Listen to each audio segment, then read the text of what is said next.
My name is Alistair Crane, I'm a science fiction fantasy writer, and this is episode 4 of The Role of God in Science Fiction. The golden age of science fiction really was determined to get away from the philosophical questions of theology. They were sick of the stories that had no footing in the empirical sense and were sort of only theories. They were sick of the philosophizing of God. We're talking about engineering, computation, physics, and all scientific measures in the means of rational logic to prove or disprove the existence of a God. In 1956, a book with the name The Last Question was published by writer Asimov and really puts God as the terminus of intelligence. Across trillions of years, humans and their ever more advanced computers repeatedly asked, how can we reverse entropy in the prophecy of the heat death of the universe? And the final cosmic intelligence, after gathering enough data, solves the problem and says, let there be light.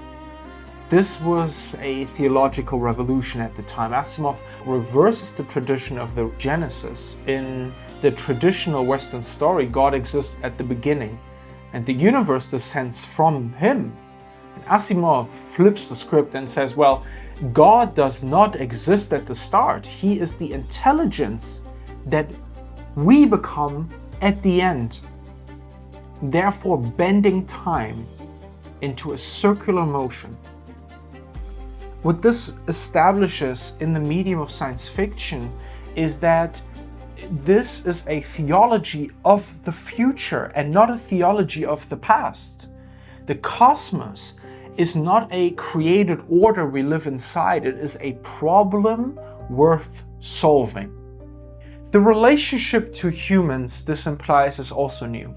We are not God's creations, we are God's ancestors. Whatever ends up answering the last question is a descendant from us. Our computers, our minds uploaded, our intelligence extrapolated, right? The moral weight this puts on the present humans is significant. We are responsible for the chain of intelligence that eventually becomes divine.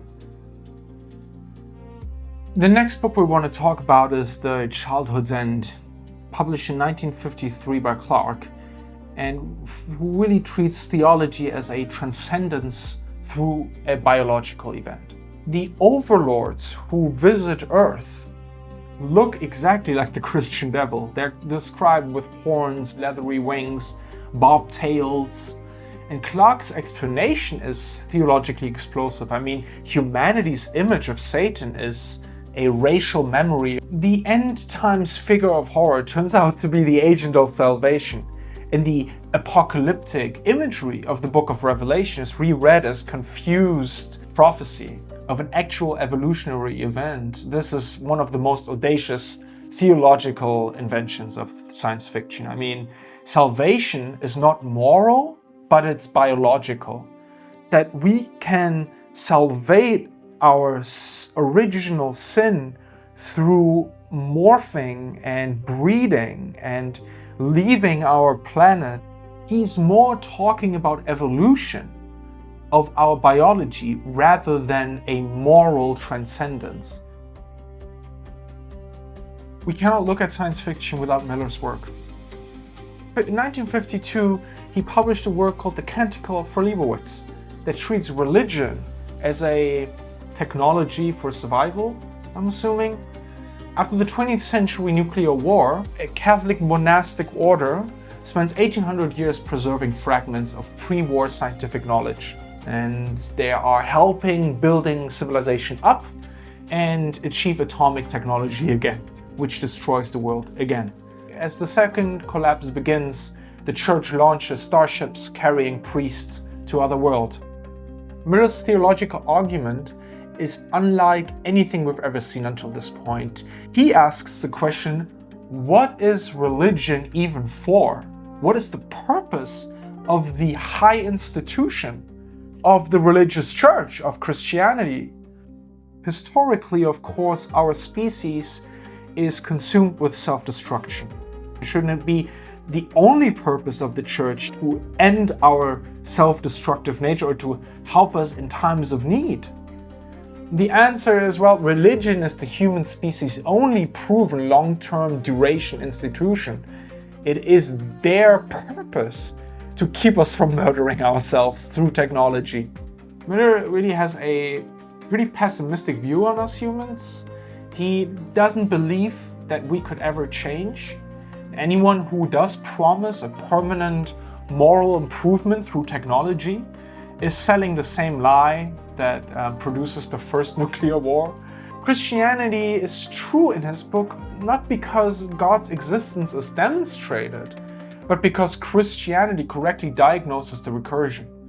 It knows we will fall again, and it is built for that knowledge. The last book I want to talk about is The Case of Conscience, published in 1958 by Blish. The book is about a biologist who studies the ecosystem of the alien planet Lithia and discovers an intelligent reptilian species that has evolved to a perfect ethical society without religion. The challenge Lithia presents is precise. Catholic doctrines hold that morality is grounded in God, and the fall corrupted all rational creatures, that the sanctifying grace is necessary in moral life. The Lithians are demonstrably moral without any of this. They have no religion, they have no concept of guilt, no sin, no death anxiety, no original sin shadow. They live in rational, peaceful, ecologically wise communion. By Catholic logic, this should be impossible. Rui Sanchez, the main character of the book, truly believes that Lithia is a deception, designed precisely to suggest to humanity that morality without God is possible, thus undermining the need for the church. And therefore he pronounces Lithia an anathema, a blasphemy. What Blish really puts on the table is the question, how robust is theology when confronted with empirical evidence that contradicts its assumption? What really makes the golden age of science fiction so interesting is that God as a being sort of moved to God as an event. God exists in Stapleton's work timelessly as a cosmic artist, and for Lewis, God exists as a source of the moral cosmos, right? But in the golden age, God happens and God emerges based on Asimov, or arrives based on Clarke, and is sort of preserved through collapse, as Miller stated, or is reasoned about as an empirical hypothesis, as Blish states. This is a profound conceptual shift. I mean, theology becomes temporally bound. Science fiction looked at quantum mechanics and quantum physics different. They looked at it not as a state of spirituality, but sort of as a chain of processes in which, well, God would have to arrive here or comes back here and then turns out here. The other thing we notice in the golden age of science fiction is that the relationship with God becomes extremely pessimistic. I mean, pre-golden age, you basically had two options, either atheism or theism. You either believed in the existence of God or criticized the existence of God. After the golden age, you had, well, we are God's ancestors, or we are at a stage of cosmic evolution where we could potentially become God. Puts us somewhere that is related to God, which I find is sort of a reversal of what we achieved with Star Maker. I personally am very critical of the golden age, because I feel like these authors use theology as an instrument to prove their point. Time is already a case for destruction and everything will end. This really comes from the rise of entropy. That scientists said, well, there will be an end to the universe. The universe will shrink and it will implode into itself, or will be a collapse called the heat death. And that really created such a nihilistic view on the whole relationship to God that I find is not really the answer.